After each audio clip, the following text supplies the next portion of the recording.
We recently covered the astonishing ancient megaliths known as the Colossus of Memnon, a pair of 1,000-plus ton statues that have not only survived unknown eons into the modern day, but still possessed some of their most intriguing features all the way into known recorded history, most notably during the Roman Empire, when they were often regarded as having been able to sing at first light every day.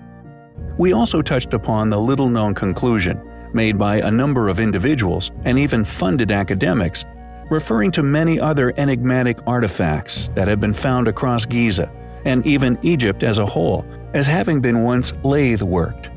These often stone artifacts are so precise in their construction, with pottery even displaying a level of delicacy from their makers, that the only explanation for their existence could be attributed to having once been machine-worked, with the ancient Egyptians, claimed as their so-called makers, having once possessed enormous lathes, something modern man has only understood and utilized for a very brief time span, with a number of multi-ton sarcophagi also sharing this explanation for their creation. As to explain them as having once been made merely by hand is not only illogical, but almost an inconceivable tale to attach to such precisely made stonework. Created with not only astonishing symmetry, but also an astoundingly delicate and precise attention to detail, which modern man has only attained using modern lathes. Yet any explanation as to how these lathes were powered, how these individuals worked such enormous stones, or indeed what tools they utilized to cut such hard stones, remains largely unexplained. It is as if modern academia had been cornered by these past capabilities of this now lost civilization, having to admit that such precision can only be accomplished with seemingly advanced technology, yet conveniently leaving any practical explanation of what these technologies looked like, where they went, or how they were made or used, absent from their explanations of these incredible artifacts. Yet, interestingly, ancient Egypt is not the only place which contains these remarkable relics.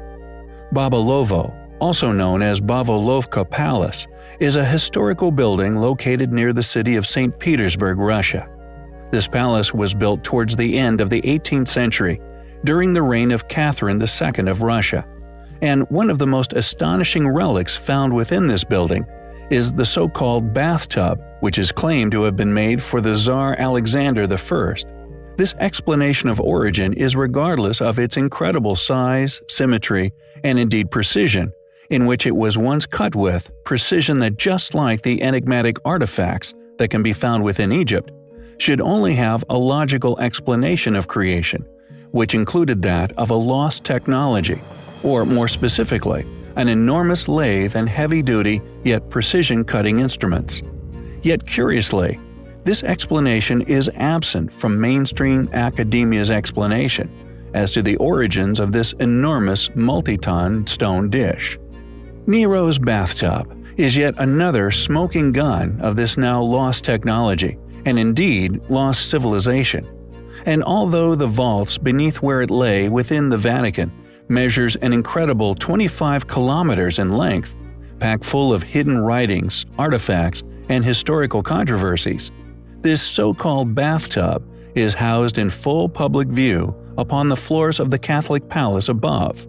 These hidden vaults spared its presence, as if when first displayed, those in possession of it did not recognize the past accomplishment that this so-called bathtub once was. Not only the unusual shape of this other enormous dish for a bathtub, but the technology and techniques of stonework that would have once had to have been utilized to create it.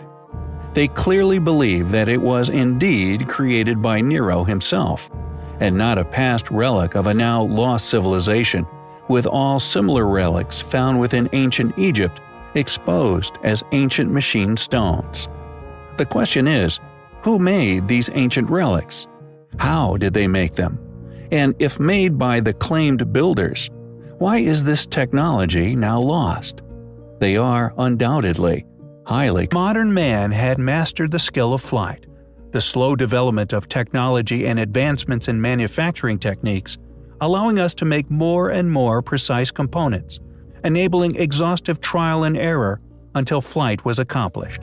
However, there exists a series of documents written in the world's earliest language, which not only detail the construction of such flying machines, but even documents the test flights of these ancient flying crafts.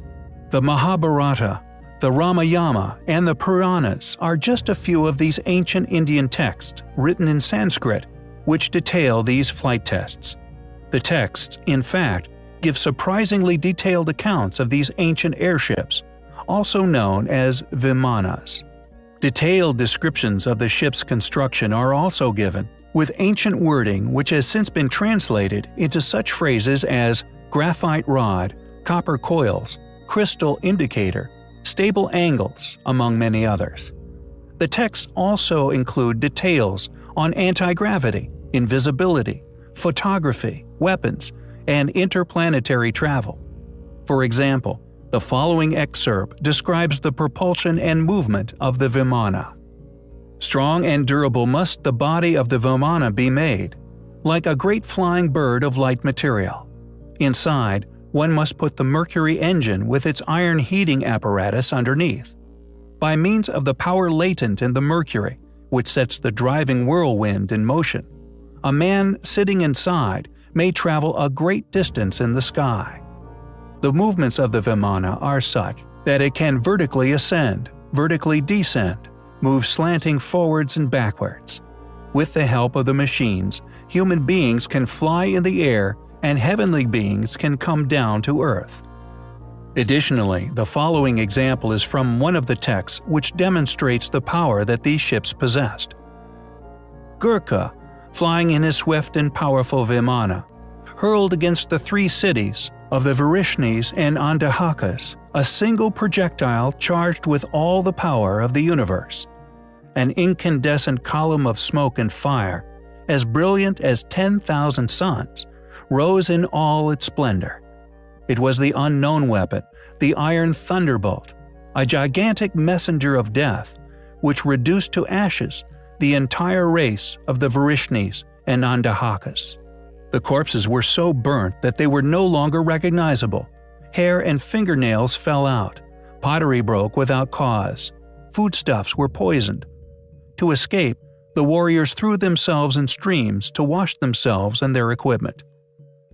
It is speculated that the original writers of those texts were from an ancient civilization. They are also argued to have actually recorded real events which occurred between 15,000 and 26,000 years ago. The remnants of an ancient civilization with weapons similar to that of a nuclear warhead that existed in Pakistan and India over 15,000 years ago. The texts were originally passed down orally from generation to generation, and were finally written down and preserved by Indian priests. Although debunking efforts have been experienced, the sheer antiquity of the scripts this information is found upon has left such explanations severely lacking. For instance, the academically accepted theory being that the texts are merely from Indian mythology, written between 300 BCE and 300 CE. This clearly in denial of the evidence, which suggests they are far older. However, evidence that the same such fields would usually embrace, yet when this means a conceding of such facts, they chose to ignore said evidence in favor of shaky alternatives. The texts are available for anyone to read. We implore you to investigate them yourselves for an insight into our very distant past. Modern-day Turkey, a literal treasure trove of surviving relics of a lost antiquity. Temples from a bygone era, seemingly prehistoric stone-cut monolithic academically supposed tombs, countless ancient ruins, not only built from incredibly large megalithic stones, but many said stones etched with a signature, which we have found at a number of sites now, dotting the entire globe. This all aligns with our own research's conclusions, suggesting they were, in fact, left by a now lost civilization, due to their concentrations focused around nearby anomalies and unexplainable features often found amongst the structures. That these unique blocks are found so often incorporated into sites impossible to explain, yet spanning most of the Earth. Yet, regardless, Turkey is an excellent place for anyone to heavily research in pursuit of fragments of evidence, overwhelmingly, undeniably, supporting our long-held postulation of lost yet once highly capable civilizations who once called these sites home. Although some stonework in the area can be acclaimed as cyclopic, Hattusa also possesses something more extraordinary: a mysterious green cube, still in situ to this day. Its continued existence and seeming resistance to grave robbing and stone robbers, perhaps due to the many stories attached to the stone, all of which claim it possesses powerful energies, one of the reasons why it has fortunately remained where it was placed untold millennia ago. Furthermore, and perhaps most intriguingly, is the possibility for our claim here on the channel that just like that of many other ruins all over Earth, not claimed by our most recent ancestors themselves, but due to this convenience, subsequently attributed to said group by modern archaeology as their work also, successfully concealing the site's true remarkable origins, especially our mysterious green stone. Rich agricultural lands once surrounded the ancient settlement, which we claim was itself built atop the remains of a now lost civilization, and their possible choice of location may have been driven by the stone itself, thus having predated said group's arrival, which, according to modern archaeology and permitted timelines, dates from an inhabitation during the Bronze Age. Yet the purpose for the green stone, its past possible significance, and the seemingly still surviving wariness and reluctance of any immoral activities surrounding the stones, continued life at the center, or proverbial center, or indeed foundation of this incredible site, left alone, still resting in its location, its mysterious supposed powers, documented since and many before its long recorded history within modern academic journals.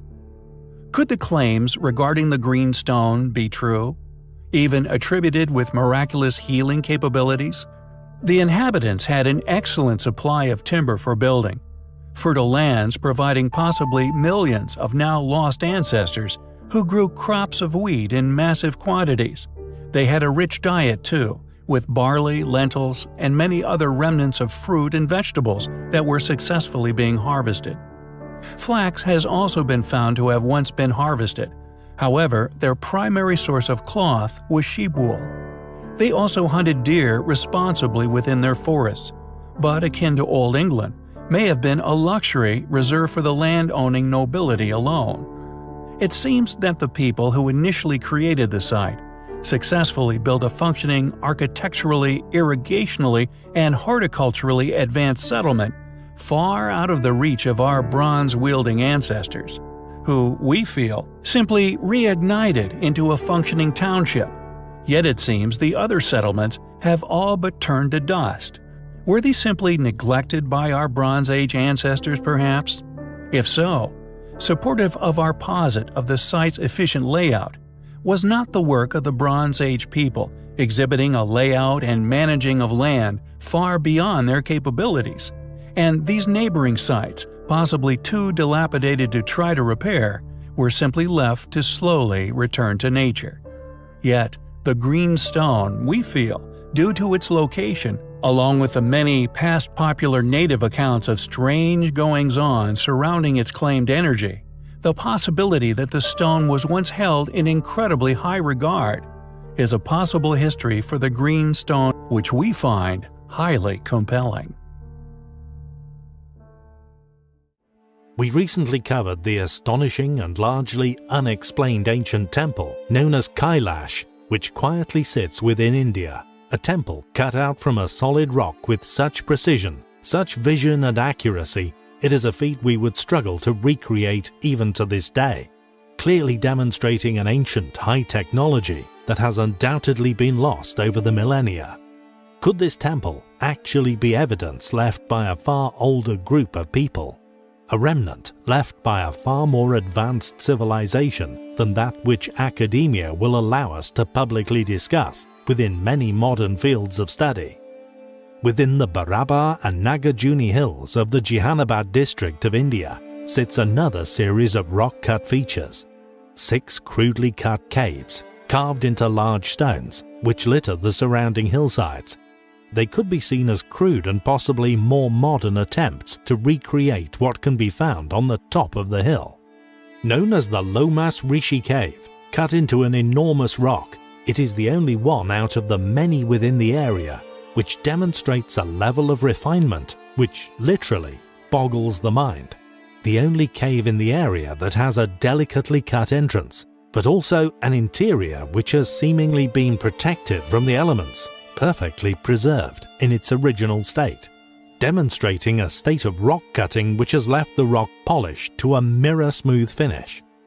Evidence reinforcing the postulation that this cave, and additionally Kailash Temple, are remnants left by a far older and once far more advanced culture than officially accepted.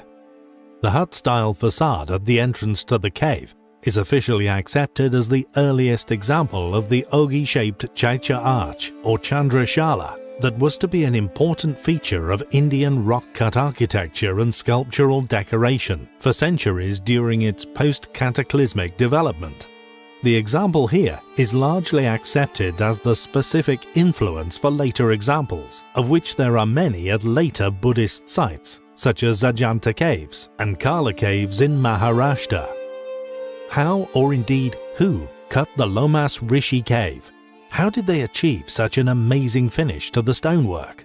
Were these same people responsible for the construction of the Kailash Temple, also another structure exquisitely cut out of a giant solid stone? Although modern academically accepted views state that they were created during the reign of the Mauryan Emperor Ashoka, a Buddhist ruler from the 3rd century BC, who ruled over almost the entire country of India, caves known as Satgava were carved into the hills for the use of the monks, Lomas Rishi Cave being said to have been one of them. Yet due to its exquisite quality, it's hard to see just how they can claim this. Did a now lost civilization once have access to laser cutting technology? Although initially one might scoff at such a suggestion, once presented with the many pre-flood ruins which still dot our planet, particularly those left within modern-day India, the question soon appears valid. Ruins such as Kailash Temple or indeed the many others found within the Ellora system.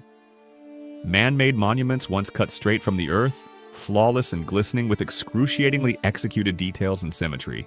Not only was the artistic vision of the builders awe-inspiring, but how they accomplished such fine finishes, or indeed such intricate detail, escapes our modern understanding. And although these temples and the many other megalithic features, such as the enormous stone chariots within Hampi, once pulled by entire herds of elephants, are all astonishing relics of this forgotten world, the real jewel in the crown of ancient India and this now lost civilization's accomplishments therein, undoubtedly the caves, Kondana Cave. Tucked away within the small town of Kondana, it is predictably little shared within academic circles. Ultimately, we feel due to an absence of any explanation as to how such a feat was achieved, carved with such precision. It appears as if to be a modern architectural structure. Yet the reality somehow somewhere within our distant past, a group were able to manifest this wonder straight from solid stone. Although many within the funded world will attest to them, being created from sheer determination and laborious suffering, pinned upon archaeologically studied groups within our distant yet more recent, and as such better known past these ancestors, thanks specifically to our depths of knowledge surrounding them, thanks to the many funded and recorded archaeological excavations, were clearly incapable of such feats. Again, academia would appear hoisted by their own petard. In their efforts to claim to have the answers, they have left themselves no way of explaining anything which contradicts their already established position. Another great example of this ignorance to reality made by funded individuals would be the Barabar Caves, also found within modern-day India. Clearly cut with the same or similar technologies, most likely by the same civilization. These, instead of the grandiose decoration upon the many temples, and indeed Kondana Caves, however, are featureless cavities. Thus, since the flurry of modern interest began, have caught the attention of people interested in finding out just how precisely they were once cut. Scanned with modern laser technology, they were found to be of a level of precision only measurable or indeed executable with laser technologies. In conclusion, to actually suggest that these features were not in fact cut with some form of laser leveling technology seems the lesser of the two possibilities, yet due to reinforcement made via many funded conclusions which neatly fit within current paradigms. This reality has been overlooked for decades. Fortunately, however, the more that is exposed in regards to their incredible characteristics, and the more of them rediscovered and brought back into the light of day, the closer we get to this hidden truth, finally getting the contemplation it so rightfully deserves within academic discourse and indeed the public psyche. Who cut the Kundana caves? What technology did they use to cut them? What happened to them, or indeed their knowledge? All questions which we find highly compelling. There are many astonishing ancient ruins which can be found throughout India. Ancient temples or caverns, often carved into giant boulders or directly out of the bedrock of Earth itself. Many of these ruins drenched in exquisite artwork, carvings created with such vision and accuracy that they boggle the minds of all who attempt to explain the methodology of their creator.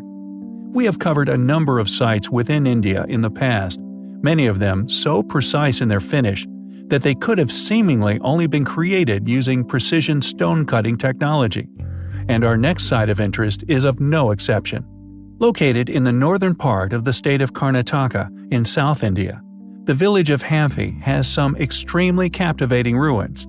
Dotted with large boulders, the site is also home to some extremely puzzling relics, one of which is the ancient chariot, clearly a depiction of a once astonishing creation.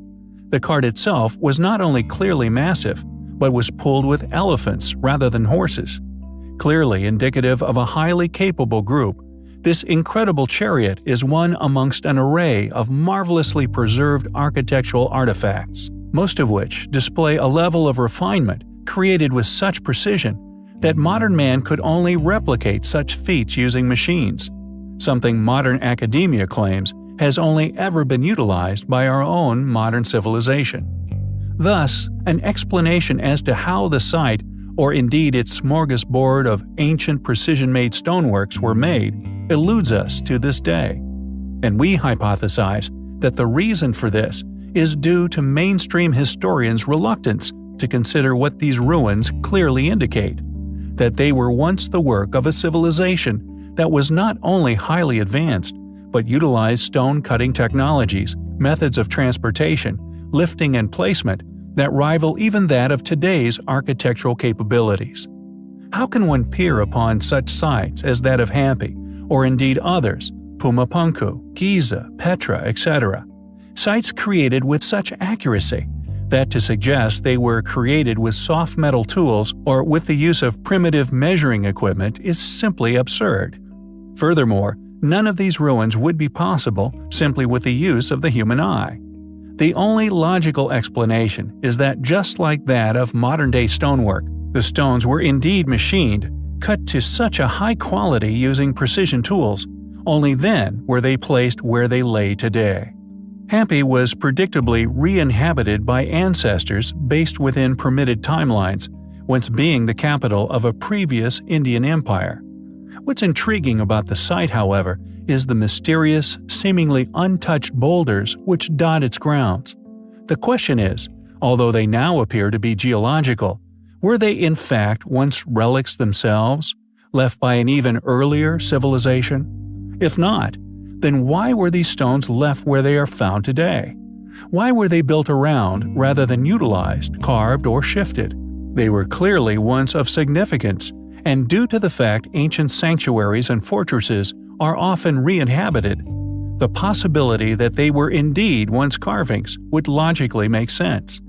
The questions would be, just how old is this civilization? Who built the ancient site of Hampi? How did they build it? Were ancient high technologies utilized in its creation? If not, then how was it constructed? It is a place which we find highly compelling. India is undoubtedly the jewel in the crown of ancient sculpture, and although Rome is home to the Renaissance, an attraction which lures enormous numbers of people there every year, India is unquestionably home to sculpture, which would put even the most efficient of the Italian masters to shame. However, conveniently, Academia, and thus most of the modern world, overlook these astonishing feats of ancient art in favor of less controversial artistic wonders. One of our tried and tested methods of establishing whether an ancient artifact, or indeed an ancient ruin, attributed to a less capable, more modern impostor, is actually evidence of forgotten lost knowledge, is finding the puzzling accomplishments often hidden within the architecture or construction. One of the many examples of these is polygonal masonry. And although the modern man does indeed practice this lost art, a good example of this being found within the Cotswolds in the UK, known as Cotswold dry stone walling, once built and still used to mark out very ancient land boundaries, and amazingly, longer than the Great Wall of China. These very old walls, created without the use of mortar, are compelling examples of a fragmented technique, either borrowed or, possibly intriguingly, leftover memories of a now forgotten technology. And although these more modern attempts range in age stretching far into thousands of years, the lesser capability of the builders is clear for all to see. Our point being that when these ancient walls stretching far before the Romans are compared to Mesoamerica, Peruvian, and indeed ancient Indian ruins, the exquisite polygonal architecture, the precise carving and stone building present are clear, strong, controversial evidences of a forgotten civilization. How did these ancient builders acquire such a sophisticated knowledge and awareness of stone shapes, and the subsequent placement of each stone, perfectly placed against one another, forming impenetrable barriers which have stood the tests of the ages? We feel that regardless of what academia claims is the truth, pertaining to the origin and creators of these ancient wonders, the skills required to create them are thankfully beginning to become apparent to the majority rather than the few. This ancient, forgotten people clearly attained a level of stoneworking and construction knowledge we are yet to acquire. Clearly, a far more advanced and capable people than we are today, let alone the modern historical imposters academia claims as the culprits. We feel, regardless of others' claims, the evidence to suggest an intercontinental, highly advanced, technologically superior civilization once flourished here on our planet is highly compelling.